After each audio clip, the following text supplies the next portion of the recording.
Hi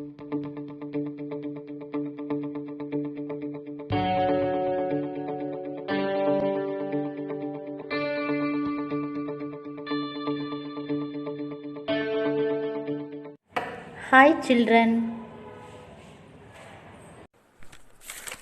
Hello children. Food is essential for all living organisms. You already know that carbohydrates, proteins, fats, vitamins and minerals are components of food. These components of food are called nutrients. It is necessary for our body. All living organisms require food. Animals and humans does not prepare their food, but plants can make food for themselves. Animals and plants are directly or indirectly dependent on plants for nutrition. ಎಲ್ಲ ಜೀವಿಗಳಿಗೂ ಆಹಾರ ಅತ್ಯವಶ್ಯಕವಾಗಿರುತ್ತೆ.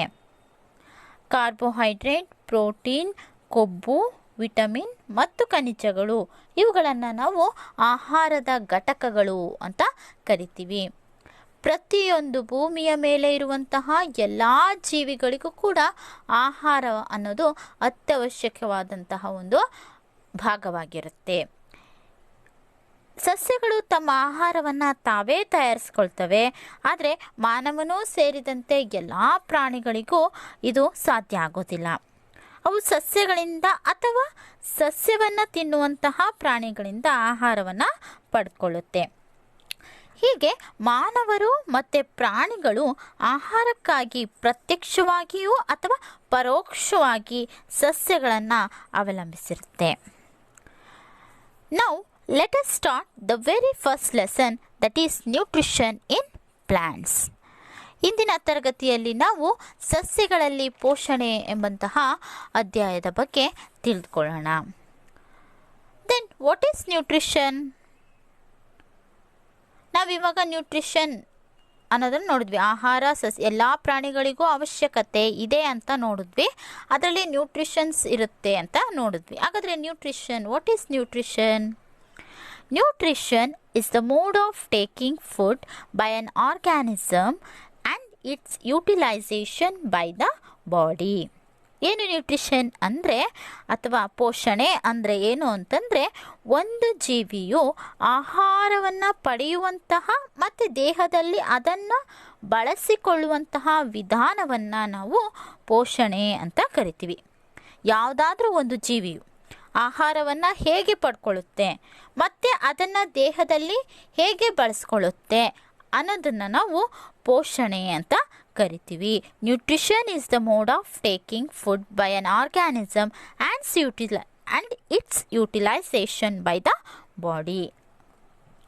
So, the nutrients enable living organisms to build their bodies, to grow, to repair damaged parts of their bodies and provide the energy to carry out life processes. ಏನಕ್ಕೆ ಈ nutrition ಬೇಕು ನಮಗೆ ಅಂತಂದರೆ, ಪೋಷಕಗಳು ಇವು ಜೀವಿಗಳ ದೇಹ ನಿರ್ಮಾಣಕ್ಕೆ ಹಾನಿಗೊಳಗಾದಂತಹ ದೇಹದ ಭಾಗಗಳ ದುರಸ್ತಿಗೆ ಮತ್ತು ಜೈವಿಕ ಕ್ರಿಯೆಗಳಿಗೆ ಬೇಕಾದಂತಹ ಶಕ್ತಿಯನ್ನು ಪಡೆಯೋದಕ್ಕೆ, ಸಾಮರ್ಥ್ಯವನ್ನು ಪಡೆಯೋದಕ್ಕೆ ಇದು ಒಂದು ಅತ್ಯವಶ್ಯಕವಾದಂತಹ ಭಾಗವಾಗಿರುತ್ತೆ. ಅಂತಂದರೆ ಈ ಪೋಷಕಗಳು ಯಾವುದೇ ಒಂದು ಜೀವಿಗಳ ಅಥವಾ ಜೀವಗಳ ದೇಹ ನಿರ್ಮಾಣಕ್ಕೆ, ನಮ್ಮ ಬಾಡಿ ಗ್ರೋ ಆಗೋದಕ್ಕೆ ಹೆಲ್ಪ್ ಮಾಡುತ್ತೆ. ನೆಕ್ಸ್ಟು ನಮ್ಮ ದೇಹದಲ್ಲಿ ಯಾವುದೇ ಒಂದು ಪಾರ್ಟ್ಸ್ ಅಥವಾ ಯಾವುದೇ ಒಂದು ಭಾಗ ಹಾನಿಗೊಳಗಾಗಿದ್ದರೆ ಅದನ್ನು ಸರಿ ಮಾಡುವಂತಹ ಒಂದು ಸಾಮರ್ಥ್ಯವನ್ನು ಪಡೆದಿರುತ್ತೆ. ಮತ್ತು ನಮ್ಮ ದೇಹದಲ್ಲಾಗುವಂತಹ ಜೈವಿಕ ಕ್ರಿಯೆಗಳಿಗೆ ಬೇಕಾದಂತಹ ಶಕ್ತಿಯನ್ನು ಅದು ಕೊಡುವಂತಹ ಸಾಮರ್ಥ್ಯವನ್ನು ಈ ನ್ಯೂಟ್ರಿಷನ್ಸು ಹೊಂದಿರುತ್ತೆ. So in nutrition is of 2 types. That is, one type is autotrophic nutrition and second is heterotrophic nutrition. ಈ ನ್ಯೂಟ್ರಿಷನ್ಗಳಲ್ಲಿ ನಾವು 2 ವಿಧಗಳನ್ನು ನಾವು ನೋಡ್ತೀವಿ. ಯಾವುದ್ಯಾವುದು ಆ 2 ವಿಧಗಳು ಅಂತಂದರೆ, ಒಂದು ಆಟೋಟ್ರೋಫಿಕ್, ಸ್ವಪೋಷಿತ ಪೋಷಣೆ ಅಂತ ಕರಿತೀವಿ. ಎರಡನೇದು ಹೆಟ್ರೋಟ್ರೋಫಿಕ್. ಹೆಟ್ರೋಟ್ರೋಫಿಕ್ ಅಂದರೆ ಪರಪೋಷಕ ಪೋಷಣೆ ಅಂತ ಅದನ್ನು ಕರಿತೀವಿ. So the mode of nutrition in which organism make food themselves from simple substances is called autotrophic nutrition. The mode of nutrition in which organisms make food themselves from simple substances is called autotrophic nutrition. ಅಂದರೆ ಜೀವಿಗಳು ಸರಳವಾದಂತಹ ಪದಾರ್ಥಗಳಿಂದ ತಮ್ಮ ಆಹಾರವನ್ನು ತಾವೇ ತಯಾರಿಸ್ಕೊಳ್ತವೆ. ಈ ಒಂದು ವಿಧಾನಕ್ಕೆ ಸ್ವಪೋಷಿತ ಪೋಷಣೆ ಅಥವಾ ಆಟೋಟ್ರೋಫಿಕ್ ನ್ಯೂಟ್ರಿಷನ್ ಅಂತ ಕರಿತೀವಿ. ಯಾವುದೇ ಒಂದು ಜೀವಿ ತನ್ನ ಆಹಾರವನ್ನು ತಾನೇ ತಯಾರಿಸ್ಕೊಳ್ಳೋದಕ್ಕೆ ನಾವು ಸ್ವಪೋಷಿತ ಪೋಷಣೆ ಅಂತ ಕರಿತೀವಿ. ಹೆಸರೇ ಹೇಳುವಂತೆ ಆಟೋಟ್ರೋಫಿಕ್. ಆಟೋ ಅಂತಂದರೆ ಸೆಲ್ಫ್, ಸ್ವಂತ ಅಂತ. ಟ್ರೋಫಸ್ ಅಂತಂದರೆ ನರಿಶ್ಮೆಂಟ್ ಅಂತ. ನರಿಶ್ಮೆಂಟ್ ಅಂದರೆ ಪೋಷಣೆ. ಆಟೋಟ್ರೋಫ್ಸ್ ಅಂದರೆ ಸ್ವಪೋಷಿತ ಪೋಷಣೆ ಅಂತ ನಾವು ಅದನ್ನು ಕರಿತೀವಿ. So plants are the only organism that can prepare food for themselves by using water, carbon dioxide and minerals. These raw materials are present in their surroundings. ನೀರು, ಕಾರ್ಬನ್ ಡೈಆಕ್ಸೈಡ್ ಮತ್ತು ಖನಿಜಗಳನ್ನು ಉಪಯೋಗಿಸಿಕೊಂಡು ತಮಗಾಗಿ ಆಹಾರವನ್ನು ತಯಾರಿಸಬಲ್ಲಂತಹ ಏಕಮಾತ್ರ ಜೀವಿಗಳು ಅಂತಂದರೆ ಅವು ಸಸ್ಯಗಳು. ಆದ್ದರಿಂದ ಸಸ್ಯಗಳಿಗೆ ಸ್ವಪೋಷಕ ಅಂತ ನಾವು ಅದನ್ನು ಕರಿತೀವಿ. ಪ್ರಾಣಿಗಳು ಮತ್ತು ಹೆಚ್ಚಿನ ಇತರ ಜೀವಿಗಳು ಸಸ್ಯಗಳಿಂದ ತಯಾರಿಸಲ್ಪಟ್ಟಂಥ ಆಹಾರವನ್ನು ಪಡ್ಕೊಳ್ತವೆ. ಅಂದರೆ animals and most other organisms take in food prepared by plants. They are called heterotrophs. ಅವುಗಳನ್ನು ನಾವು ಹೆಟ್ರೋಟ್ರೋಫ್ಸ್ ಅಂತ ಕರಿತೀವಿ. ಪರಪೋಷಕಗಳು ಅಂದರೆ ಪ್ರಾಣಿಗಳು ಮತ್ತು ಹೆಚ್ಚಿನ ಜೀವಿಗಳು ಏನು ಮಾಡ್ತವೆ ಅಂದರೆ ಆಹಾರಕ್ಕಾಗಿ ಸಸ್ಯಗಳನ್ನು ಅವಲಂಬಿಸಿರುತ್ತೆ.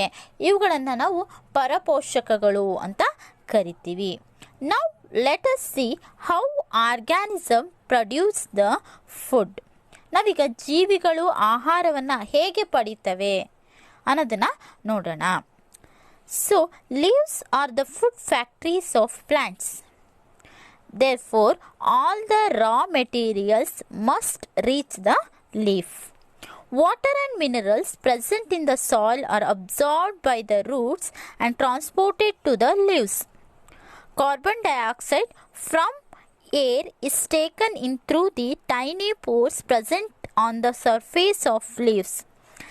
These tiny pores are surrounded by guard cells. Such pores are called stomata. ಎಲೆಗಳು ಸಸ್ಯಗಳ ಆಹಾರದ ಕಾರ್ಖಾನೆಗಳು ಅಂತ ನಾವು ಕರಿತೀವಿ. ಯಾಕೆ ಹಂಗೆ ಕರಿತೀವಿ ಎಲೆಗಳನ್ನು ನಾವು? ಯಾಕೆ ಆಹಾರದ ಕಾರ್ಖಾನೆಗಳು ಅಂತ ಕರಿತೀವಿ ಅಂತಂದರೆ, ಫುಡ್ ಫ್ಯಾಕ್ಟ್ರೀಸ್ ಆಫ್ ಪ್ಲಾಂಟ್ಸ್ ಅಂತ ಯಾಕೆ ನಾವು ಲೀವ್ಸನ್ನು ಕರಿತೀವಿ ಅಂತಂದರೆ, ಎಲ್ಲ ಕಚ್ಚಾ ವಸ್ತುಗಳು ಎಲೆಗಳಿಗೆ ತಲುಪ್ತವೆ. ಅಂದರೆ ಮಣ್ಣಿನಲ್ಲಿರುವಂತಹ ನೀರು, ಖನಿಜಗಳು ಬೇರುಗಳಿಂದ ಹೀರಿಕೆಯಾಗಿ ಎಲೆಗಳಿಗೆ ಸಾಗಾಣಿಕೆ ಆಗ್ತವೆ. ಗಾಳಿಯಲ್ಲಿರುವಂತಹ ಕಾರ್ಬನ್ ಡೈಆಕ್ಸೈಡ್ ಎಲೆಗಳ ಮೇಲ್ಮೈಯಲ್ಲಿರುವಂತಹ ಸೂಕ್ಷ್ಮ ರಂಧ್ರಗಳ ಮೂಲಕ ಏನು ಮಾಡುತ್ತೆ, ಒಳಗಡೆ ಹೋಗುತ್ತೆ. ಮೊದಲು ನೀರು ಮತ್ತು ಖನಿಜಗಳು ಬೇರುಗಳಿಂದ ಹೀರಲ್ಪಡುತ್ತೆ, ಮತ್ತು ಇವು ಎಲೆಗಳಿಗೆ ಸಾಗಾಣಿಕೆ ಆಗುತ್ತೆ. ಮತ್ತು ಗಾಳಿಯಲ್ಲಿರುವಂತಹ ಕಾರ್ಬನ್ ಡೈಆಕ್ಸೈಡ್ ಏನಾಗುತ್ತೆ ಅಂದರೆ ಎಲೆಗಳ ಮೇಲ್ಮೈಯಲ್ಲಿರುವಂತಹ ಪುಟ್ಟ ಪುಟ್ಟ ರಂಧ್ರಗಳ ಮೂಲಕ ಅವು ಎಲೆಗಳನ್ನು ಸೇರುತ್ತೆ. ಈ ರಂಧ್ರಗಳು ಕಾವಲು ಕೋಶಗಳಿಂದ ಸುತ್ತುವರಿಯಲ್ಪಟ್ಟಿರುತ್ತೆ. ಈ ರಂಧ್ರಗಳಿಗೆ ನಾವು ಪತ್ರ ರಂಧ್ರಗಳು ಅಂತ ಕರಿತೀವಿ, ಸ್ಟೊಮ್ಯಾಟಾ ಅಂತ. ಈ ಟೈನಿ ಪೋರ್ಸಸ್ಸನ್ನು ನಾವು ಏನಂತ ಕರಿತೀವಿ? ಸ್ಟೊಮ್ಯಾಟಾ ಅಂತ ಕರಿತೀವಿ. Water and minerals are transported to the leaves by the vessels which run like pipes throughout the root, the stem, the branches and the leaves. They form a continuous path or passage for the nutrients to reach the leaf. They are called vessels. ಬೇರು, ಕಾಂಡ, ರೆಂಬೆಗಳು ಮತ್ತು ಎಲೆಗಳ ಮೂಲಕ ಹಾದು ಹೋಗುವಂತಹ ಕೊಳವೆಗಳಂತಹ ವೆಸಲ್ಗಳ ಮೂಲಕ ನೀರು ಮತ್ತು ಖನಿಜಗಳು ಎಲೆಗಳಿಗೆ ತಲುಪುತ್ತೆ. ಈ ನೀರು ಮತ್ತು ಖನಿಜಗಳನ್ನು ಏನು ಮಾಡುತ್ತೆ, ಬೇರು ರೂಟ್ ಏನು ಮಾಡಿರುತ್ತೆ, ಅಬ್ಸರ್ವ್ ಮಾಡುತ್ತೆ. ಈ ಅಬ್ಸರ್ವ್ ಮಾಡಿದಂತಹ ರೂಟು ಎಲೆಗಳಿಗೆ ಹೇಗೆ ಹೋಗುತ್ತೆ ಅಂದರೆ ಬೇರು, ಕಾಂಡ, ರೆಂಬೆ ಮತ್ತು ಎಲೆಗಳ ಮೂಲಕ ಹಾದು ಹೋಗುವಂತಹ ಕೊಳವೆಗಳಂತಹ ಕೆಲವು ವೆಸಲ್ಗಳನ್ನು ಒಂದು ಸಸ್ಯ ಹೊಂದಿರುತ್ತೆ. ಈ ಒಂದು ವೆಸಲ್ಗಳ ಮೂಲಕ ನೀರು ಮತ್ತು ಖನಿಜಗಳು ಎಲೆಗಳಿಗೆ ತಲುಪುತ್ತೆ. ಪೋಷಕಗಳು ಎಲೆಯನ್ನು ತಲುಪಲು ಬೇಕಾದಂತಹ ನಿರಂತರ ಮಾರ್ಗವನ್ನು ನಾವು ನಿರ್ಮಿಸಿ ಕೊಡುತ್ತೆ. The leaves have a green pigment called chlorophyll. It helps leaves to capture the energy of the sunlight. This energy is used to synthesize or prepare food from carbon dioxide and water. Since the synthesis of food occurs in the presence of sunlight, it is called photosynthesis. ಎಲೆಗಳು chlorophyll ಅನ್ನುವಂತಹ ಅಥವಾ ಪತ್ರಹರಿತ್ತು ಎಂಬಂತಹ ಹಸಿರು ವರ್ಣಿಕೆಯನ್ನು ಹೊಂದಿರುತ್ತೆ. ಈ ಒಂದು chlorophyll ಅಥವಾ ಪತ್ರಹರಿತ್ತು ಎಂಬಂಥ ಅಂಶ ಎಲೆಗಳಲ್ಲಿ ಇರೋದ್ರಿಂದ ಅದು ಗ್ರೀನ್ ಕಲರಲ್ಲಿ ಇರುತ್ತೆ ಅನ್ನೋದು ನಮಗೆ ನೆನಪಲ್ಲಿ ಇರಬೇಕು. ಸೂರ್ಯನ ಬೆಳಕಿನಲ್ಲಿರುವಂತಹ ಶಕ್ತಿಯನ್ನು ಹಿಡಿದಿಟ್ಕೊಳ್ಳೋದಕ್ಕೆ ಅದು ಎಲೆಗಳಿಗೆ ಸಹಾಯ ಮಾಡುತ್ತೆ. ಈ ಒಂದು ಶಕ್ತಿ ಕಾರ್ಬನ್ ಡೈಆಕ್ಸೈಡ್ ಮತ್ತು ನೀರಿನಿಂದ ಆಹಾರವನ್ನು ಸಂಶ್ಲೇಷಿಸಲು ಬಳಕೆಯಾಗುತ್ತೆ. ಸೂರ್ಯನ ಬೆಳಕಿನಲ್ಲಿ ಆಹಾರ ಸಂಶ್ಲೇಷಣೆ ನಡೆಯುವುದರಿಂದ ಇದಕ್ಕೆ ದ್ಯುತಿ ಸಂಶ್ಲೇಷಣೆ ಕ್ರಿಯೆ ಅಂತ ಕರಿತೀವಿ, ಫೋಟೋಸಿಂಥಸಿಸ್ ಅಂತ ಕರಿತೀವಿ. ಈ ಬೇರಿನಿಂದ ಬಂದಂತಹ ನೀರು ಮತ್ತು ಖನಿಜಗಳು ಹಾಗೆ ವಾತಾವರಣದಲ್ಲಿರುವಂತಹ ಇಂಗಾಲದ ಡೈಆಕ್ಸೈಡನ್ನು ಹೀರ್ಕೊಂಡು ಮತ್ತೆ ಸನ್ಲೈಟನ್ನು, ಸೂರ್ಯನ ಬೆಳಕಿನ ಸಹಾಯದಿಂದ ಎಲೆಗಳು ಏನು ಮಾಡ್ತವೆ, ತಮ್ಮ ಆಹಾರವನ್ನು ತಾವೇ ತಯಾರಿಸ್ಕೊಳ್ತವೆ, ಸಂಶ್ಲೇಷಣೆ ಮಾಡ್ತವೆ. ಈ ಒಂದು ಕ್ರಿಯೆಯನ್ನು ಫೋಟೋಸಿಂಥಸಿಸ್ ಅಂತ ಕರಿತೀವಿ ಅಥವಾ ದ್ಯುತಿ ಸಂಶ್ಲೇಷಣೆ ಕ್ರಿಯೆ ಅಂತ ಕರಿತೀವಿ. ಸೊ ಫೋಟೋಸಿಂಥಸಿಸ್ ಹೆಸರೇ ಹೇಳುವಂತೆ ಫೋಟೋ ಅಂದರೆ ಲೈಟ್, ಫೋಟೋ ಅಂತಂದರೆ ಲೈಟ್, ಬೆಳಕು ಅಂತ ಅರ್ಥ. ಅಥವಾ ಸಿಂಥಸೈಸ್ ಅಂದರೆ ಸಂಶ್ಲೇಷಣೆ, ಅಂದರೆ ಟು ಪ್ರಿಪೇರ್, ತಯಾರಿಸುವುದು ಅಂತ ಅರ್ಥ. ಫೋಟೋ ಅಂತಂದರೆ ದ್ಯುತಿ, ಬೆಳಕು ಅಥವಾ ಲೈಟ್ ಅಂತ. ಸಿಂಥಸಿಸ್ ಅಂದರೆ ಟು ಪ್ರಿಪೇರ್, ಸಂಶ್ಲೇಷಣೆ ಅಂದರೆ ತಯಾರಿಸುವುದು. ಇದನ್ನು ನಾವು ಫೋಟೋಸಿಂಥಸಿಸ್ ಅಂತ ಕರಿತೀವಿ. So we find that chlorophyll, sunlight, carbon dioxide and water are necessary to carry out the process of photosynthesis. It is a unique process on the earth. The solar energy is captured by the leaves and stored in the plant in the form of food. Thus, sun is the ultimate source of energy for all living organisms. ಈ ಒಂದು ದ್ಯುತಿ ಸಂಶ್ಲೇಷಣಾ ಪ್ರಕ್ರಿಯೆ ನಡೆಯೋದಕ್ಕೆ chlorophyll, ಸೂರ್ಯನ ಬೆಳಕು, carbon dioxide ಮತ್ತು ನೀರು ಅತ್ಯವಶ್ಯಕ ಅಂತ ನಮಗೆ ಗೊತ್ತಿದೆ. ಇದು ಭೂಮಿಯ ಮೇಲಿನ ಒಂದು ವಿಶಿಷ್ಟ ಪ್ರಕ್ರಿಯೆಯಾಗಿದೆ. ಎಲೆಗಳಿಂದ ಹೀರಿಕೆಯಾದಂತಹ ಸೌರಶಕ್ತಿ ಏನು ಮಾಡುತ್ತೆ ಅಂದರೆ ಸಸ್ಯಗಳಲ್ಲಿ ಆಹಾರದ ರೂಪದಲ್ಲಿ ಸಂಗ್ರಹ ಆಗುತ್ತೆ. ಆದ್ದರಿಂದನೇ ನಾವು ಹೇಳೋದು ಸೂರ್ಯ ಶಕ್ತಿಯನ್ನು ಎಲ್ಲ ಜೀವಿಗಳಿಗೂ ಶಕ್ತಿಯ ಮೂಲ ಆಕಾರ ಸೂರ್ಯ ಅಂತ ನಾವು ಕರಿತೀವಿ. In the absence of photosynthesis, there would not be any food. The survival of almost all living organisms directly or indirectly depends upon the food made by the plants. Besides oxygen, which is essential for the survival of all organisms, is produced during photosynthesis. In the absence of photosynthesis, life would be impossible on the earth. ಈ ಒಂದು ದ್ಯುತಿ ಸಂಶ್ಲೇಷಣಾ ಪ್ರಕ್ರಿಯೆ, ಒಂದು photosynthesis ಅನ್ನುವಂತಹ ಕ್ರಿಯೆ ಇಲ್ಲದೆ ಯಾವುದೇ ರೀತಿಯಾದಂಥ ಆಹಾರ ನಮಗಾಗಲಿ ಯಾವುದೇ ಪ್ರಾಣಿಗಳಿಗಾಗಲಿ ದೊರೆಯೋದಿಲ್ಲ. ವೈ? ಏಕೆ? ಬಹುತೇಕ ಎಲ್ಲ ಜೀವಿಗಳ ಉಳಿವು ಸಸ್ಯಗಳು ತಯಾರಿಸಿದ ಆಹಾರವನ್ನು ಪ್ರತ್ಯಕ್ಷವಾಗಿ ಅಥವಾ ಪರೋಕ್ಷವಾಗಿ ಅವಲಂಬಿಸಿರುತ್ತೆ. ಸೊ ಇವಾಗ ಉದಾಹರಣೆಗೆ ಹೇಳಬೇಕು ಅಂದರೆ ನಮ್ಮ ದಿನನಿತ್ಯದ ಜೀವನದಲ್ಲಿ ನಮ್ಮನ್ನೇ ತಗೊಂಡಾಗ, ಮಾನವರನ್ನೇ ತಗೊಂಡಾಗ, ನಾವು ಬಳಸುವಂತಹ ಎಲ್ಲ ವಸ್ತುಗಳು, ನಾವು ಆಹಾರವನ್ನು ತಯಾರಿಸೋದಕ್ಕೆ ಬಳಸುವಂತಹ ಎಲ್ಲ ವಸ್ತುಗಳನ್ನು ನಾವು ಸಸ್ಯಗಳಿಂದಲೇ ಪಡೆದುಕೊಂಡಿರ್ತೀವಿ. ಸೊ ಜೊತೆಗೆ ಎಲ್ಲ ಜೀವಿಗಳು ಬದುಕುಳಿಯೋದಕ್ಕೆ ಅವಶ್ಯಕವಾದಂಥ ಆಕ್ಸಿಜನ್ ಕೂಡ ಈ ಒಂದು ದ್ಯುತಿಸಂಶ್ಲೇಷಣೆ ಕ್ರಿಯೆಯಿಂದ ನಮಗೆ ಸಿಗುತ್ತೆ. ಈ ಒಂದು ಫೋಟೋಸಿಂಥಸಿಸ್ ಕ್ರಿಯೆಯಿಂದ ಸಿಗುತ್ತೆ. ಹೇಗೆ ಸಿಗುತ್ತೆ? ಫೋಟೋಸಿಂಥಸಿಸ್ ಕ್ರಿಯೆ, ದ್ಯುತಿಸಂಶ್ಲೇಷಣೆ ಕ್ರಿಯೆ ಮಾಡುವಾಗ ಸಸ್ಯಗಳು ಏನು ಮಾಡ್ತವೆ, ವಾತಾವರಣದಲ್ಲಿರುವಂತಹ ಇಂಗಾಲದ ಡೈಆಕ್ಸೈಡ್ ಅಥವಾ ಕಾರ್ಬನ್ ಡೈಆಕ್ಸೈಡನ್ನು ಹೀರ್ಕೊಳ್ಳುತ್ತೆ ಆಹಾರವನ್ನು ತಯಾರಿಸುವಾಗ. ಹಾಗೆ ಹೀರ್ಕೊಂಡು ಏನು ಮಾಡುತ್ತೆ, ನಮಗೆ ಉಸಿರಾಡೋದಕ್ಕೆ ಆಕ್ಸಿಜನನ್ನು ಅಥವಾ ಆಮ್ಲಜನಕವನ್ನು ಬಿಡುಗಡೆ ಮಾಡುತ್ತೆ. ಸೊ ದ್ಯುತಿಸಂಶ್ಲೇಷಣೆ ಅನ್ನುವಂತಹ ಒಂದು ಕ್ರಿಯೆ ಇಲ್ಲ ಅಂತ ಅಂದರೆ ಭೂಮಿಯ ಮೇಲೆ ಜೀವದ ಇರುವಿಕೆಯೇ ಸಾಧ್ಯ ಇಲ್ಲ ಅಂತ ಹೇಳ್ಬೋದು. ಅಂದರೆ ಯಾವ ಜೀವಿಗಳು ಇರೋದಕ್ಕೆ ಸಾಧ್ಯ ಇಲ್ಲ. ಸೊ ನಮಗೆ ಗೊತ್ತಿದೆ, ಆಕ್ಸಿಜನ್ ಅಥವಾ ಆಮ್ಲಜನಕ ಇಲ್ಲದೆ ಇದ್ದರೆ ನಮಗೆ ಉಸಿರಾಡೋದಕ್ಕೆ ತುಂಬಾ ಕಷ್ಟ ಆಗುತ್ತೆ. ಒಂದು 2 ನಿಮಿಷ ಅಥವಾ 5 ನಿಮಿಷ ಮೂಗು ಬಾಯಿ ಎರಡನ್ನು ಮುಚ್ಚಿ ಆಮ್ಲಜನಕವನ್ನು ತೆಗೆದುಕೊಳ್ಳದೆ ಇದ್ದರೆ ನಮಗೆ ಉಸಿರು ಕಟ್ಟಂಗೆ ಆಗುತ್ತೆ. ಅದೇ ರೀತಿ ನಾವು ಈ ಒಂದು ದ್ಯುತಿಸಂಶ್ಲೇಷಣೆ ಕ್ರಿಯೆ ಇಲ್ಲದೆ ಹೋದರೆ ಅಲ್ಲಿ ವಾತಾವರಣದಲ್ಲಿ ಏನಾಗುತ್ತೆ, ಕಾರ್ಬನ್ ಡೈಆಕ್ಸೈಡ್ ಹೆಚ್ಚಾಗುತ್ತೆ, ನಮಗೆ ಆಮ್ಲಜನಕ ಸಿಗೋದಿಲ್ಲ. ಆವಾಗ ಏನಾಗುತ್ತೆ, ಜೀವಿಗಳ ಅಥವಾ ಯಾವುದೇ ಪ್ರಾಣಿಗಳ ಇರುವಿಕೆ ಇರೋದಿಲ್ಲ ಅಂತ ಹೇಳ್ಬೋದು. During photosynthesis, chlorophyll containing cells of leaves in the presence of sunlight use carbon dioxide and water to synthesize carbohydrates. The process can be represented in an equation, that is carbon dioxide plus water with the presence of sunlight and chlorophyll, that give carbohydrate and oxygen. ದ್ಯುತಿಸಂಶ್ಲೇಷಣಾ ಪ್ರಕ್ರಿಯೆಯಲ್ಲಿ chlorophyll ಹೊಂದಿರುವಂತಹ ಎಲೆಗಳ ಜೀವಕೋಶಗಳು ಸೂರ್ಯನ ಬೆಳಕಿನಲ್ಲಿ carbon dioxide ಮತ್ತು ನೀರನ್ನು ಉಪಯೋಗಿಸಿಕೊಂಡು ಕಾರ್ಬೋಹೈಡ್ರೇಟ್ಗಳನ್ನು ಸಂಶ್ಲೇಷಿಸುತ್ತೆ.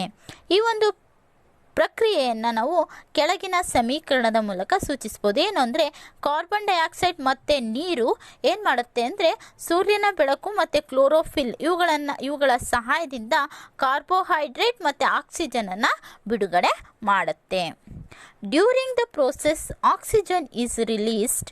The presence of starch in leaves indicates the occurrence of photosynthesis. Starch is also A carbohydrate. ಈ ಒಂದು ಪ್ರಕ್ರಿಯೆಯಲ್ಲಿ ಆಕ್ಸಿಜನ್ ಏನಾಗುತ್ತೆ, ಬಿಡುಗಡೆ ಆಗುತ್ತೆ. ಕಾರ್ಬೋಹೈಡ್ರೇಟ್ಗಳು ಅಂತಿಮವಾಗಿ ಪಿಷ್ಟವಾಗಿ ಪರಿವರ್ತನೆ ಆಗುತ್ತೆ. ಎಲೆಗಳಲ್ಲಿರುವಂತಹ ಪಿಷ್ಟವು ದ್ಯುತಿಸಂಶ್ಲೇಷಣೆ ಉಂಟಾಗಿದೆ ಅನ್ನೋದನ್ನು ಸೂಚಿಸುತ್ತೆ. ಪಿಷ್ಟವೂ ಕೂಡ ಕಾರ್ಬೋಹೈಡ್ರೇಟ್ ಆಗಿರುತ್ತೆ, ಅಂದರೆ ಸ್ಟಾರ್ಚನ್ನು ಬಿಡುಗಡೆ ಮಾಡುತ್ತೆ. ಈ ಒಂದು ಪ್ರೋಸೆಸ್ ನಡೆಯುವಾಗ ಏನಾಗುತ್ತೆ, ಅಲ್ಲಿ ಆಕ್ಸಿಜನ್ ರಿಲೀಸ್ಡ್ ಆಗುತ್ತೆ. ಯಾವಾಗ ಆಕ್ಸಿಜನ್ ರಿಲೀಸ್ಡ್ ಆಗುತ್ತೋ ಅಲ್ಲಿ ಲೀವ್ಸಲ್ಲಿರುವಂತಹ ಸ್ಟಾರ್ಚು ಕೂಡ ಏನಾಗುತ್ತೆ, ಪರಿವರ್ತನೆ ಒಂದು ಕಾರ್ಬೋಹೈಡ್ರೇಟ್ ಸ್ಟಾರ್ಚ್ ಆಗಿ ಪರಿವರ್ತನೆ ಆಗುತ್ತೆ. ಈ ಸ್ಟಾರ್ಚನ್ನು ನಾವು ಕಾರ್ಬೋಹೈಡ್ರೇಟ್ ಅಂತಲೂ ಕೂಡ ಕರೀಬಹುದು.